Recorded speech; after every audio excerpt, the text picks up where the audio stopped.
Hi hello வணக்கம் friends. நாம் இப்போ எங்கே இருக்கோம் அப்படின்னு பார்த்தீங்கன்னா புது குற்றாலத்தில் தாங்க இருக்கோம். புது குற்றாலத்தில் நம்ம 4 மணிக்கெலாம் வந்தாச்சு. இந்த 4 மணிக்கு குற்றாலத்தில் என்னதெல்லாம் நடக்குது அப்படின்னு சொல்லி பார்க்கலான்னு வந்திருக்கோம். நான் குற்றாலத்தூரில் வந்து நின்னதுமே மலைச்சாரல் ஒன்றுமே இல்லாமல் இருந்ததுங்க. நான் ஆர்ச்சை தாண்டி உள்ளே போனதுமே மலைச்சாரல் வந்து அப்படி ஒரு இதமாக வந்து நம்ம மேலே வந்து பட்டுட்டு இருந்துச்சு.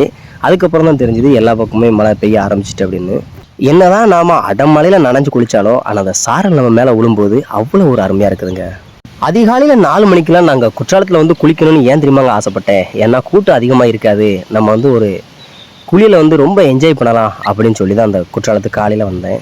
வந்து பார்த்தேன், எனக்கு பெரிய அதிர்ச்சியாக காத்திருந்ததுங்க. ஆமாங்க, இங்கே வந்து பார்த்தேன் அவ்வளவு கூட்டம் இருந்தது. சீசன் நேரம் அப்படிங்கிறதுனால மக்கள் கூட்டம் எப்பவும் வந்துட்டும் போய்கிட்டு நம்மங்க இருக்குது.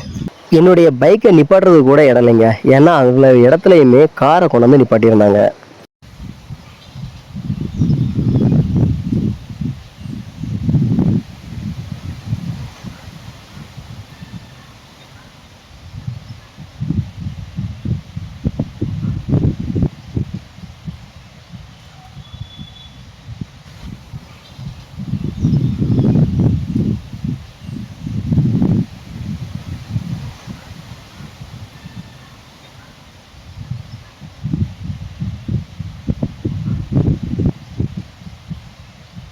இந்த குற்றால சீசன் நேரத்தில் குற்றால சாரல் மட்டும் இல்லைங்க, இந்த பழக்கடையில் இருக்கிற நிறைய கனிகளை பாருங்களேன், கலர்ஃபுல்லாக இருக்குது. பார்க்கறதுக்கே அவ்வளோ ஒரு அற்புதமாக இருக்குது.